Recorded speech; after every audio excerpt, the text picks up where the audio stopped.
Assalamualaikum warahmatullahi wabarakatuh. Halo semuanya, selamat datang kembali di Zona Film Series. Pada video kali ini kita akan membahas sebuah film aksi horor supranatural tahun 2025 yang memadukan unsur iblis, pengusiran setan, dan balas dendam, berjudul Holy Night: Demon Hunters. Film ini disutradarai oleh Lim Dae-hee dan dibintangi oleh Ma Dong-seok, Seo Hyun, serta David Lee yang masing-masing memerankan pemburu iblis dengan latar belakang dan metode berbeda. Cerita dalam film ini berfokus pada sebuah kota yang perlahan jatuh ke dalam kekacauan akibat kerasukan iblis tingkat tinggi, sementara hukum dan agama tak lagi mampu mengatasinya. Oke, tanpa berlama-lama, mari kita masuk ke dalam alur cerita lengkapnya.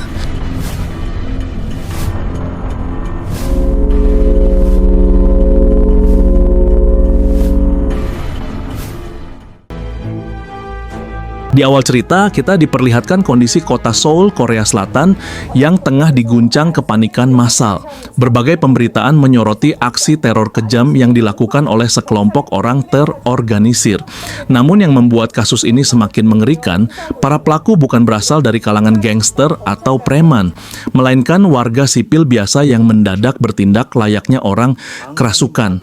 Mereka menculik dan menyiksa warga secara acak serta secara rutin melakukan ritual-ritual aneh di ruang publik tanpa rasa takut sedikit pun. Situasi ini membuat pihak kepolisian berada dalam kondisi buntu karena tidak satupun pendekatan hukum maupun penyelidikan konvensional mampu menghentikan rangkaian teror tersebut. Cerita kemudian beralih kepada seorang polisi yang mengantar seorang klien mendatangi sebuah perusahaan jasa bernama Holy Night. Berbeda dengan biro detektif swasta pada umumnya, Holy Night merupakan organisasi yang secara khusus bergerak di bidang eksorsisme dan perburuan roh jahat, dan telah lama dikenal memiliki reputasi tinggi dalam menangani kasus-kasus supranatural ekstrem. Di hadapan pemilik jasa tersebut, sang klien mengungkapkan bahwa anaknya menghilang secara misterius sejak beberapa hari lalu. Upaya pencarian telah dilakukan oleh pihak kepolisian dengan mengerahkan 3 detektif terbaik, namun alih-alih menemukan petunjuk, ketiganya justru ditemukan dalam kondisi kritis setelah diserang oleh sekelompok orang berpenampilan aneh yang menunjukkan tanda-tanda kerasukan. Pemilik Holy Night adalah seorang pria bernama Bawo. Sosok yang bukan hanya dikenal sebagai pemburu roh jahat, tetapi juga menjadi figur yang ditakuti di kalangan kriminal. Selain memiliki kemampuan bertarung yang luar biasa dan tidak pernah pandang bulu, Bawo juga mempunyai jaringan luas dengan tokoh-tokoh penting di dunia permafiaan, serta dikenal sebagai backing kuat di lingkungan kepolisian. Karena reputasinya yang nyaris tidak pernah mengecewakan, Bawo selalu menetapkan tarif tinggi dan menuntut pembayaran dilakukan di muka dalam bentuk uang tunai. Setelah transaksi selesai dan sang polisi menerima bagiannya, Bawo segera memerintahkan 2 asistennya untuk bersiap menemui seorang informan kepercayaan. Bersama 2 asistennya yakni Kim yang bertugas sebagai kameramen sekaligus dokumentator lapangan, serta Sharon, seorang ahli spiritual dan eksorsis, mereka mendatangi sebuah klub malam sesuai dengan petunjuk sang informan. 일반 사람들은 도저히 그들을 당해낼 수 없습니다. 그래서 그 친구가 반드시 필요합니다. Dinding luar bangunan tersebut dipenuhi dengan tulisan-tulisan menyerupai mantra kuno, tanda kuat adanya aktivitas pemujaan iblis.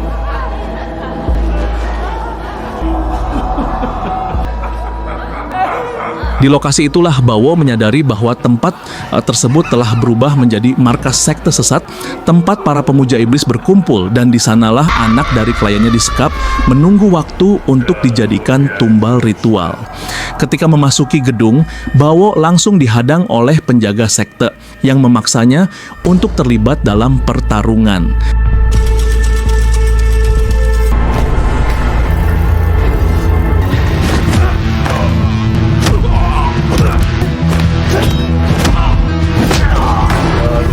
Setelah berhasil melumpuhkan penjaga di pintu masuk, Bawo dan timnya langsung dihadang oleh penjaga lain yang kondisinya jauh lebih mengerikan. Mereka tampak telah sepenuhnya kerasukan, ditandai dengan mata merah menyala serta asap hitam yang keluar dari tubuh mereka. Dalam situasi genting tersebut, Sharon segera berfokus untuk menyelamatkan anak dari klien, sementara Kim tetap menjalankan tugasnya dengan merekam seluruh kejadian. Di sisi lain, Bawo tanpa ragu menghadapi para penjaga satu persatu. Setiap pukulan yang ia layangkan begitu dahsyat, bahkan memercikan api dari kedua tangannya, seolah menunjukkan bahwa kekuatan yang dimilikinya bukanlah kekuatan biasa. Ketika keadaan mulai terkendali, kini giliran Sharon beraksi. Ia memulai ritual pengusiran roh jahat dengan meletakkan tangannya di dahi korban, berusaha membangun komunikasi langsung dengan iblis yang merasuki tubuh anak tersebut. Setelah berhasil mengetahui nama dan asal-usul iblis, Sharon menggunakan sebuah cermin khusus yang telah diisi mantra-mantra suci.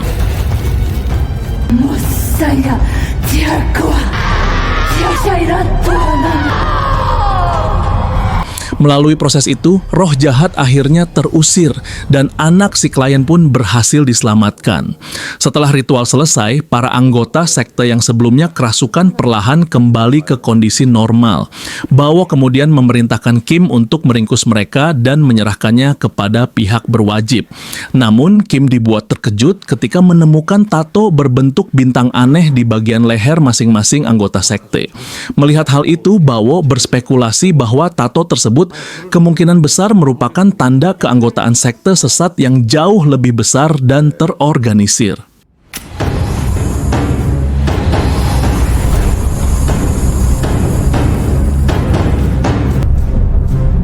Keesokan paginya, Bawo menghubungi kepala panti asuhan tempat ia dibesarkan. Ia memberitahukan bahwa dirinya baru saja mengirimkan sejumlah uang. Sebelum mencapai kesuksesan seperti sekarang, Bawo adalah seorang anak terlantar yang tumbuh dan dirawat di panti tersebut. Sebagai bentuk balas budi, ia secara rutin menyumbangkan sebagian besar penghasilannya untuk membantu kebutuhan anak-anak serta pembangunan panti asuhan. Di sela-sela waktu tersebut, Sharon mengungkapkan kekhawatirannya. Ia merasa bahwa roh-roh jahat yang belakangan mereka hadapi bukanlah iblis biasa, melainkan entitas tingkat tinggi yang memiliki tujuan untuk menciptakan krisis besar bagi umat manusia. Karena itu, sebelum keadaan semakin tak terkendali, Sharon menekankan bahwa mereka harus segera menemukan pemimpin utama sekte tersebut. Cerita kemudian beralih kepada seorang dokter psikiater cantik bernama Jung Won. 5 tahun setelah kematian ibunya, Jung Won memutuskan pindah bersama adiknya, Eun-so, ke sebuah rumah di daerah pedesaan terpencil. Selama 5 tahun itu pula, Eun-so mengalami depresi berat yang perlahan menggerogoti kondisi mental dan jiwanya. Meski hasil pemeriksaan medis selalu menunjukkan kondisi normal, perilaku Eun-so justru memperlihatkan hal yang sebaliknya. Ia tidak tampak seperti pasien gangguan mental pada umumnya, melainkan seolah kerasukan makhluk tak kasat mata.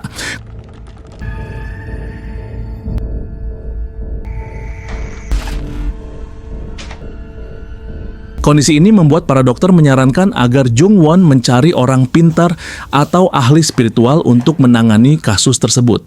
Akibat perilakunya yang semakin tidak stabil, Eun-so akhirnya harus dirawat di ruang isolasi khusus, dengan tubuhnya terikat di ranjang demi mencegah hal-hal yang membahayakan dirinya maupun orang lain. Suatu ketika, saat Jung Won sedang memantau kondisi sang adik melalui kamera CCTV, ia iseng mencari artikel tentang eksorsisme dan fenomena spiritual yang belakangan marak terjadi. Pencariannya tersebut membawanya pada sebuah situs web bernama Holy Night milik Bawo. Dilanda rasa penasaran akan kredibilitas Holy Night, Jung Won kemudian berkonsultasi dengan seorang dokter sekaligus pendeta taat bernama Sujin.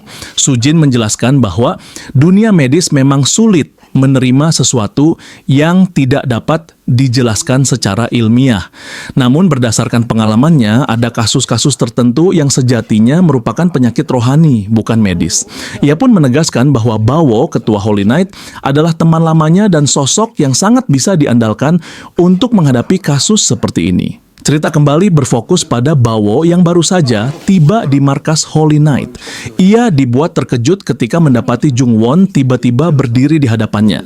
Dengan penuh harap, Jung-won menjelaskan bahwa sang adik telah lama menderita sakit parah dan Dr. Sujin secara langsung merekomendasikan Holy Knight untuk menangani kasus tersebut. Namun, begitu mendengar nama Sujin, sikap Bawo langsung berubah. Tanpa banyak penjelasan, ia menolak permohonan Jung-won secara halus. Entah konflik apa yang terjadi di masa lalu antara Bawo dan Sujin, Jung-won tetap meyakini bahwa Holy Knight adalah satu-satunya harapan bagi adiknya. 저기 이거 제 동생 영상 기록인데요. 부탁드립니다. 알겠습니다. Sebelum pergi, ia menyerahkan sebuah flash disk berisi rekaman CCTV kepada Sharon, sembari memohon agar mereka bersedia menyelamatkan Eun-so. Setibanya kembali di rumah sakit, Jung-won menemui Dr. Sujin untuk menanyakan alasan dibalik kebencian Bawo yang begitu mendalam. Dari sanalah terungkap sebuah kisah kelam puluhan tahun silam. Sekitar 40 tahun yang lalu, Bawo dan Sujin merupakan anak-anak yang tumbuh di panti asuhan yang sama. Perbedaannya, sejak kecil Bawo dianugerahi kekuatan fisik dan supranatural di atas rata-rata, yang membuatnya mampu mengusir roh-roh jahat. Setelah dewasa, keduanya menempuh jalan hidup masing-masing, namun tetap memiliki tujuan yang sama, yakni menjaga panti asuhan agar tetap beroperasi. Tragedi besar terjadi ketika salah satu penghuni panti dirasuki iblis jahat dan mengamuk, menghabisi hampir seluruh anak-anak serta para pengurus panti. Bawo hidup dengan rasa bersalah mendalam karena merasa gagal melindungi mereka. Di sisi lain, Sujin yang saat itu telah menjadi pendeta, berada dalam dilema besar dan memilih menyembunyikan kebenaran demi mencegah pihak gereja menutup panti asuhan tersebut. Demi meluruskan kesalahan masa lalu, Sujin akhirnya memberanikan diri menemui Bawo untuk meminta maaf kesekian kalinya atas insiden tersebut. Ia menegaskan bahwa keputusannya kala itu semata-mata dilakukan demi menyelamatkan panti asuhan, tanpa niat buruk sedikit pun. Sujin juga memohon agar Bawo bersedia membantu Jung-won atas dasar kemanusiaan tanpa melibatkan kebencian pribadi yang ada di antara mereka. 날 용서하지 못하더라도 그 친구를 도와주면 안 되겠나? Sementara itu, tanpa sepengetahuan Bawo, Kim dan Sharon diam-diam memutar flash disk yang diberikan Jung-won. Rekaman CCTV tersebut membuktikan bahwa apa yang menimpa Eun-so benar-benar disebabkan oleh kehadiran roh jahat. Berbagai perilaku tak wajar serta fenomena aneh yang terekam semakin memperkuat dugaan tersebut. Setelah merenung sepanjang malam, hati Bawo akhirnya luluh. Ia memutuskan untuk melanjutkan investigasi bersama Kim dan Sharon. 구마의식은 여기 샤론이 진행합니다.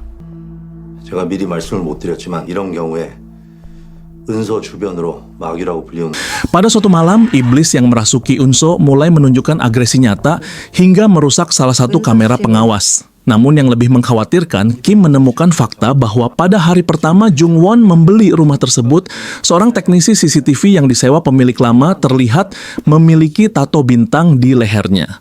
Ternyata bukan hanya teknisi CCTV, para pemuja iblis ini telah mengawasi Eun-so dari berbagai arah. 2 perawat rumah sakit hingga kurir langganan, semuanya memiliki tanda yang sama, menandakan bahwa mereka adalah pengikut sekte sesat. Sharon kemudian menjelaskan bahwa para pemuja iblis memang kerap memanfaatkan orang-orang dengan jiwa yang rapuh atau kosong sebagai media untuk memanggil Raja Iblis, sekaligus menciptakan dunia versi mereka sendiri. Para pengikut sekte mampu merasakan keberadaan seseorang dengan kondisi mental terganggu, persis seperti yang dialami Eun-so. Karena seluruh kejadian bermula sejak Jung-won pindah ke rumah tersebut, Sharon mencurigai bahwa ada sesuatu yang sangat tidak beres dengan rumah itu sendiri. Oleh sebab itu, mereka memutuskan untuk membawa Eun-so pulang dan melakukan ritual pengusiran roh jahat di tempat tersebut.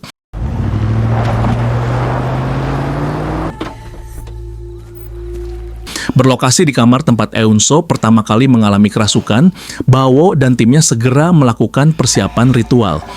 아무리 그래봐야 소용없다.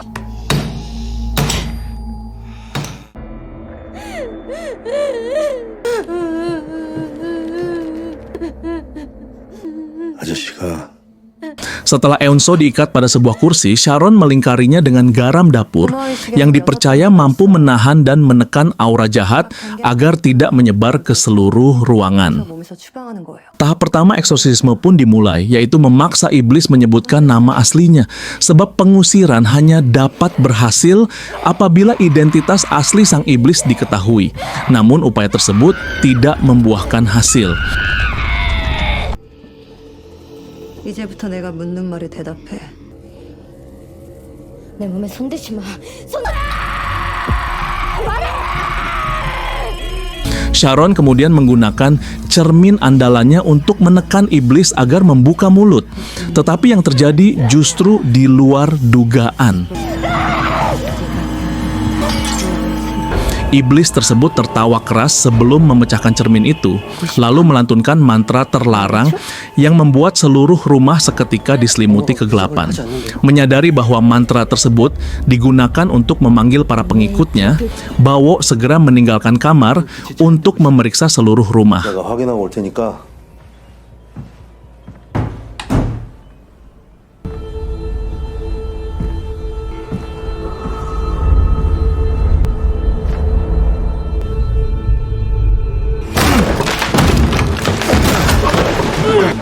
요런 데 숨어 있어.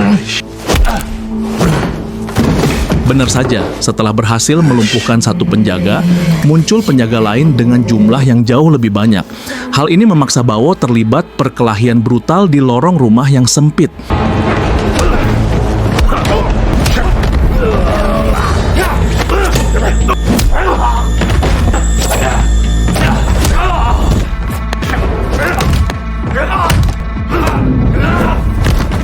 Sementara Bawo menghadapi penjaga terakhir, iblis kembali berulah dengan melantunkan mantra lain untuk melawan Sharon.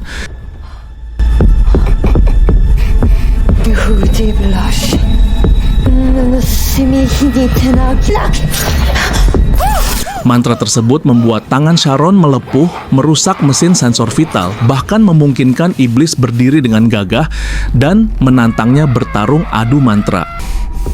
넌 내가 무서워서 이 안으로 들어오지도 못하지. 너한테 샤이타르다. 그만다리 투하샤. Beruntung, ritual Sharon berhasil menenangkan Eunso untuk sementara. Namun bukannya menghilang, iblis itu justru diam-diam merasuki tubuh Jungwon, membuatnya mengamuk secara histeris. Saat Bawo kembali ke kamar setelah mengamankan penjaga terakhir, ia langsung membantu Sharon menghadapi situasi genting tersebut.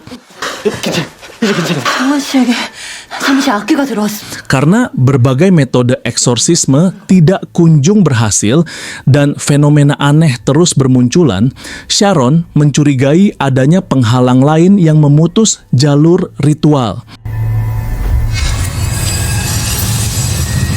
Setelah melakukan penelusuran, mereka mendapati seluruh dinding rumah dipenuhi tulisan mantra tersembunyi. Tanpa ragu, Sharon dan Bawo segera melenyapkan seluruh mantra tersebut. 집 전체에 저주가 걸려 있어.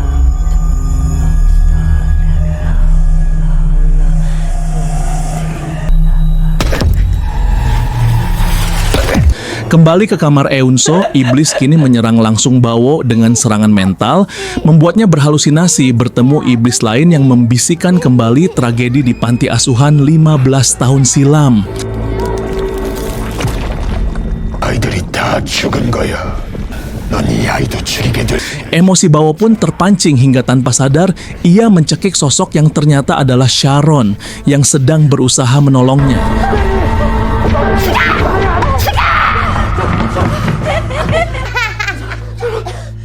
Dengan sigap, Sharon menggunakan 2 pisau tembaga bermatra, menebaskannya berkali-kali hingga membuat iblis kepanasan.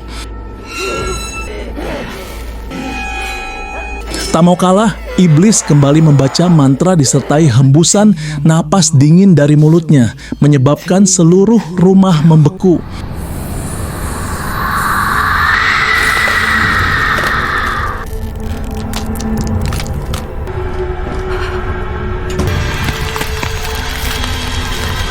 Sharon kemudian memaksa kepala Eunso menunduk dan mendesak iblis, menyebutkan namanya.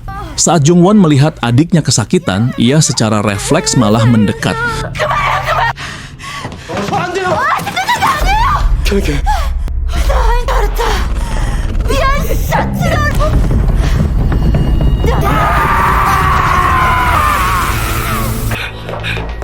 Tak lama kemudian, Eun-so menghilang dan ditemukan kembali di lorong rumah dalam posisi merangkak seperti laba-laba dengan urat wajah menonjol dan mata hitam pekat, menandakan bahwa tubuhnya telah sepenuhnya dikuasai iblis. Mereka pun membagi tugas. Sharon berjaga di lorong, Jung-won memeriksa rekaman CCTV, sementara Bawo dan Kim menyisir seluruh rumah. Teror kembali terjadi ketika perabot rumah beterbangan. Bahkan Kim sempat ditarik ke langit-langit sebelum akhirnya diselamatkan Sharon. Di saat itulah Jung-won teringat bahwa pemilik rumah sebelumnya juga memiliki tato bintang di lehernya yang terlihat tepat setelah proses jual beli rumah selesai. Pemilik tersebut sempat melarang mereka mendekati gudang dengan alasan belum dibersihkan, sehingga Bawo langsung menuju ke sana. Sementara itu, Eun-so semakin brutal hingga berhasil membuat Sharon pingsan. Di gudang, Bawo menemukan pintu rahasia di bawah basement. Kecurigaannya terbukti karena di dalamnya terdapat sesajen dan para pemuja iblis yang tengah melakukan ritual. Bawo pun kembali terlibat baku hantam sengit dengan mereka.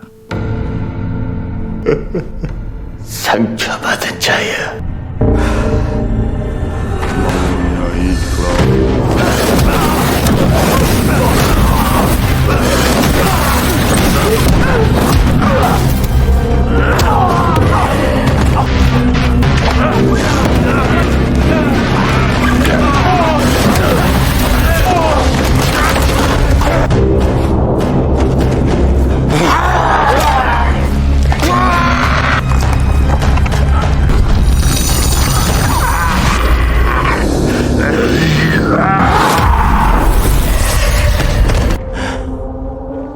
Setelah melumpuhkan seluruh pemuja, cerita kembali ke rumah di mana salah satu penjaga berusaha menghabisi Sharon. Kim yang tidak terlalu mahir bertarung hanya bisa pasrah hingga Bawo datang tepat waktu untuk menghentikannya.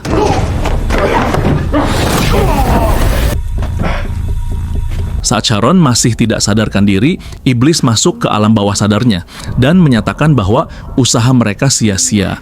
Dari awan hitam, muncullah wujud asli iblis yang menyerupai seekor banteng raksasa. Setelah melihat langsung penampakan tersebut, Sharon akhirnya mengetahui nama iblis itu.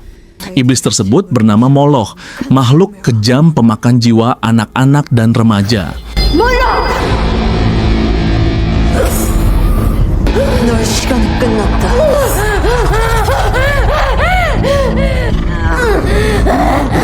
Meski identitas dan asal-usulnya telah diketahui, pengusiran tetap tidak mudah. Moloch kembali melantunkan mantra yang kali ini jauh lebih kuat.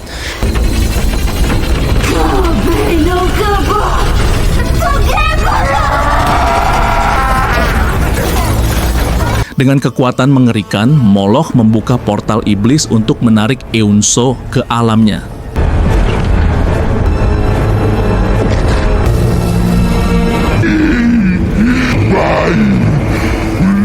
Dengan sisa tenaga, Jung-won, Kim, dan Bawo menahan tubuh Eun-so menggunakan seutas tali, sementara Sharon terus melantunkan mantra penahan. Ketika gagal menarik Eun-so masuk, Moloch keluar dari portal, berniat merebutnya secara langsung. Namun berkat kekuatan iblis yang selama ini bersemayam dalam diri Bawo, ia akhirnya berhasil menghajar Moloch hingga makhluk itu benar-benar lenyap selamanya.